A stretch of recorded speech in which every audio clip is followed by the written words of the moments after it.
Inabayani to Hima Tukang Kualam. I'm here right in Jakarta, Indonesia. I'm here for the occasion of the 20 years anniversary of the AMAN. And AMAN is the biggest national-wide indigenous alliance in Indonesia, which is also very active at the international level. And also for a lot of indigenous organizations in Asia, also around the world, AMAN is like a role model for us that we've been learning, and also we've been inspired by the work of AMAN a lot. And today I'm very honored to have the Secretary General of AMAN with us. She's going to share with us about the journey AMAN has gone through and also the vision for the next 20 years. So Luca, welcome to Industry the World. Hello sister and brother, especially indigenous peoples in Taiwan. I am Luca Sombolinggi.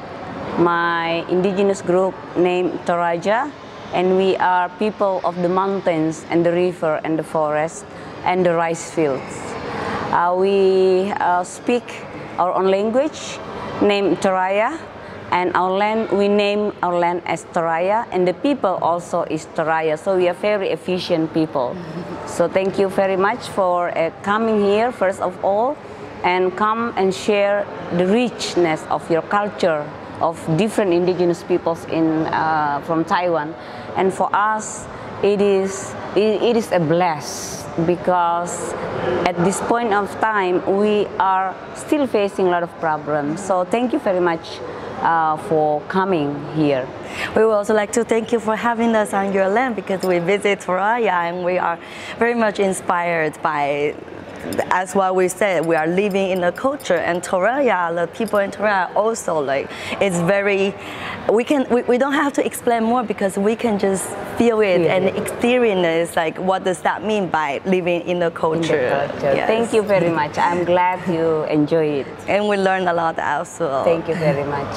So Luca, can you share with us the journey of AMAN for the past 20 years? Because as far as I know, the first Congress of AMAN, it was already very impressive, because you gather the indigenous peoples from over 10,000 islands of Indonesia, they flew all the way, or maybe like some of them need to take boat or different kind of transportation, all the way to Jakarta. And then you have this Congress, and you come up with this national-wide indigenous alliance. Would you like to?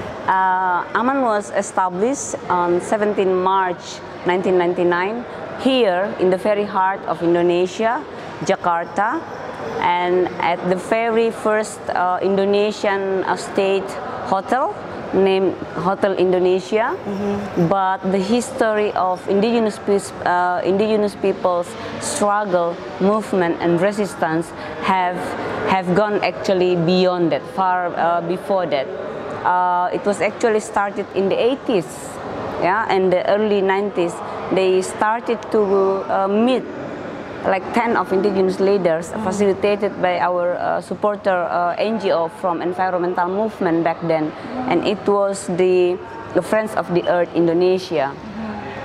And later on, they worked for like about 10 years, and intensively for like 5 years, to strengthen the confidence and start to go to the went around Indonesia to identify if there are any more indigenous peoples around Indonesia who wanted to join the solidarity, the struggle, the resistance back then. So they work silently, kind of like under radar, because that time Suharto regime, which is very militaristic and oppressive at its very peak of its power. And then eventually Suharto stepped down. It was by the student movement in May 1998, and then all the embryo already, the leaders, the NGOs, the lawyers, they say, okay, we need to use this momentum. This is the time now to do something, to how you call it, to submerge, because we've been always like kind of like submarine going down the radar. So it's to submerge and unearth and make sure that the world will see us, that we still exist and we will be visible from that time. So they gather 250 indigenous representatives from all over Indonesia. Some came by boat, as you say, some came by bus, some came by arrive in airplane, and some also walk. Because we also have indigenous community who's living very nearby the city, and they are the Badui people, what so-called Badui people, that's their name, and they cannot disconnect from the soil, from the earth. That's why they cannot take transportations. They walk 3 days to Jakarta, and they're still doing it. They are around here now. You might go and see them later. So that happens, but they were so committed back then because the oppression has been also very huge on the pressure on them. The land grabbings, even the killing of our leaders, imprisonment of our leaders has been taking place a lot. And so that's why they say it's now or never. So they decided, they say we have to be united, because that's the only way we can maintain our strength. Only if we are united. If we move one by one, we cannot do anything. We will easily be defeated. Yeah. So we need to be united. So that's why they agree to establish AMAN, and which some of the visions that actually the first thing that from the beginning that has been demanded by indigenous peoples in Indonesia is the specific law on indigenous peoples in accordance with our constitutions. And also they stated that we've been here on this land for centuries, for millenniums, way before the what so-called Indonesian nation state is established. Therefore, if the state doesn't recognize us, we will not recognize the state. That was a very strong statement, because out of all this, outrage, it's like very, they cannot stand anymore. We must resist, otherwise we will be all gone. We will be vanished if we don't do something. So we already like at the corner. Yeah, we are already cornered, so we cannot do anything but fight back. So that's the thing. So the early 5 years of AMAN was a very hard confrontations. Yeah, because it was just a new emerge of the new indigenous power. Suddenly, people see us around, and we have made ourselves visible. So we have to go all out down the road. So you see, during that time, early 5 years of AMAN was all about fighting on the land. Yeah, all about physical fighting. Yeah, they burn down oil palm or mining or a logging company's camp. They burn down, they confiscate their equipments like chainsaw, bulldozer, all that thing. They kidnap the the supervisor, the top boss of field officer of the company. They block the road of the companies. All these things happening, and they didn't stop. They didn't stop. So that's our first early, I can say, 5 to 8 years of AMAN.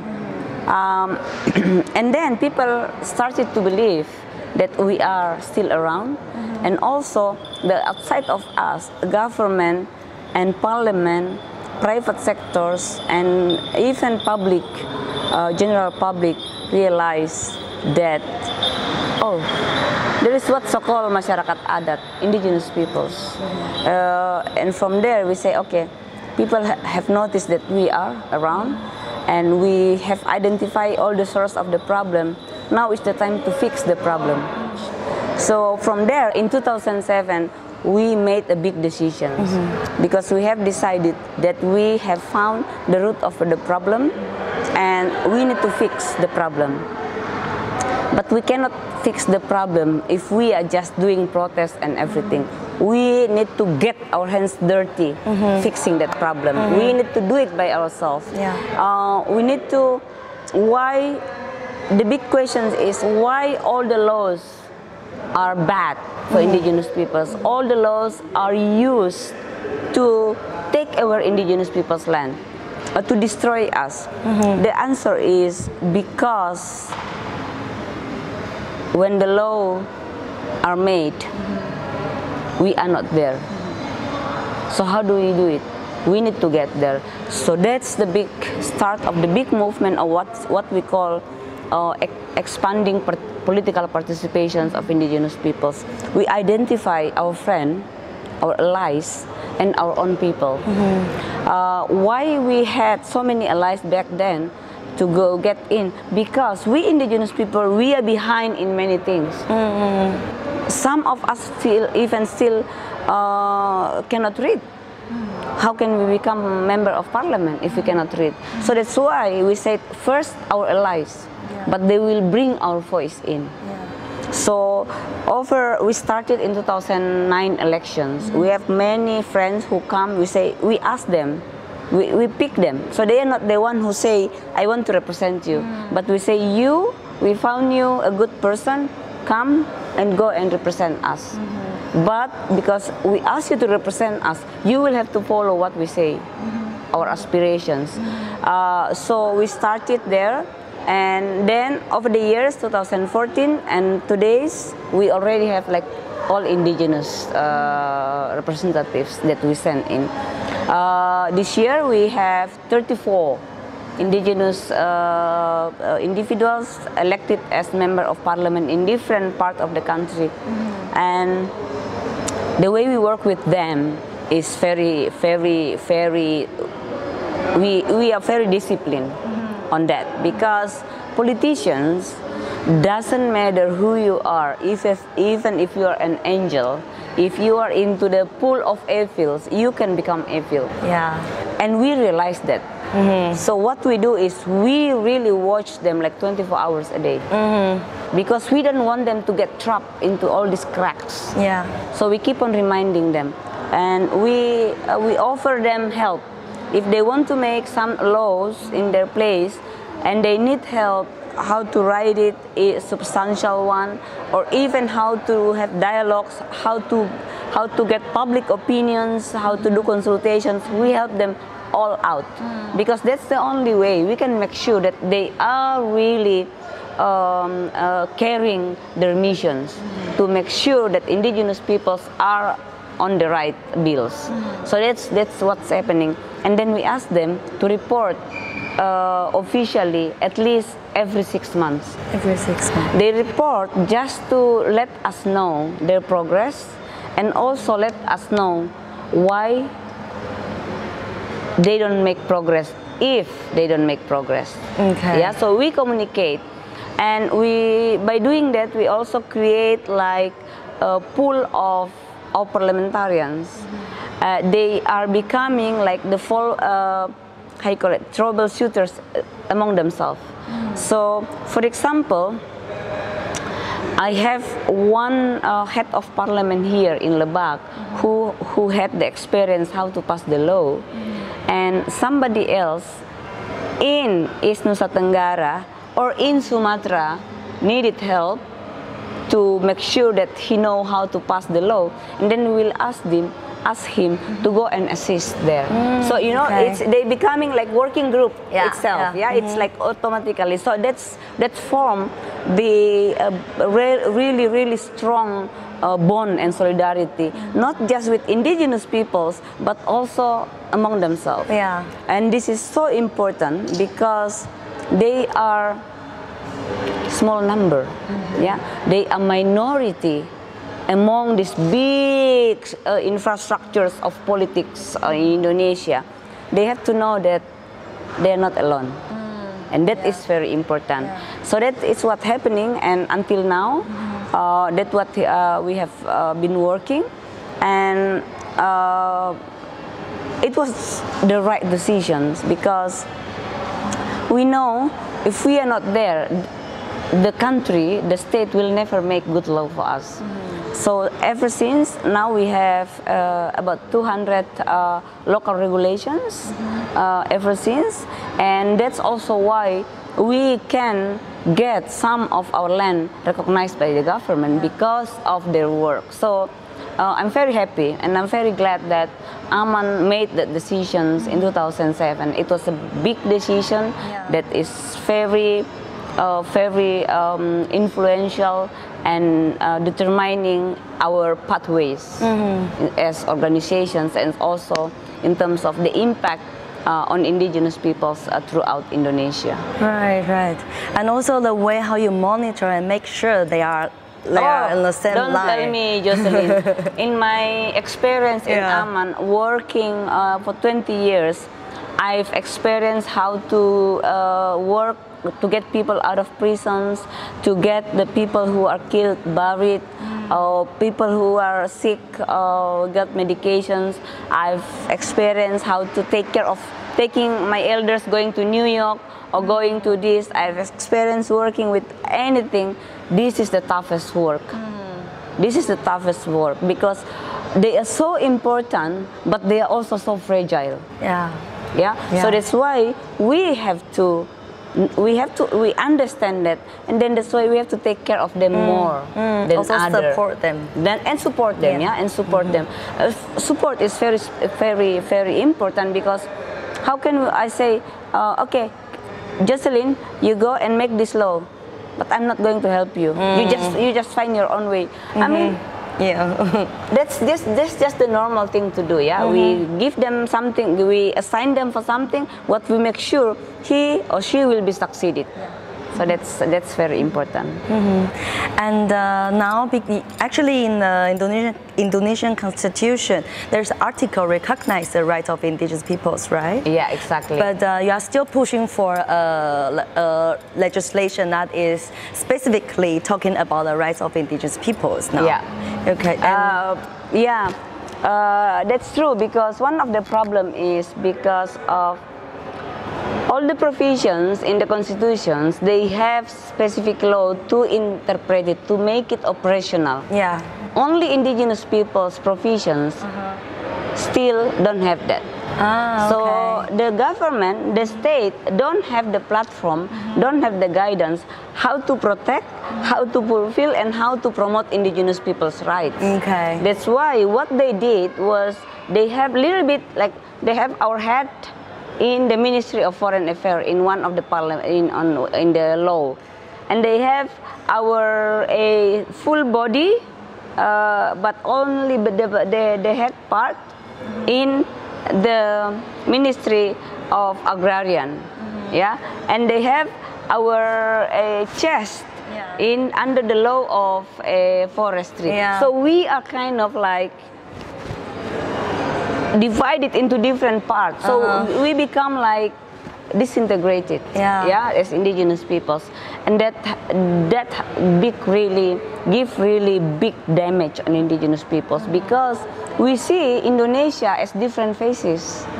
If you're citizen, if you're indigenous and you want to become the citizen of Indonesia, so you will go to the Indonesian in the face of the Ministry of Home Affairs.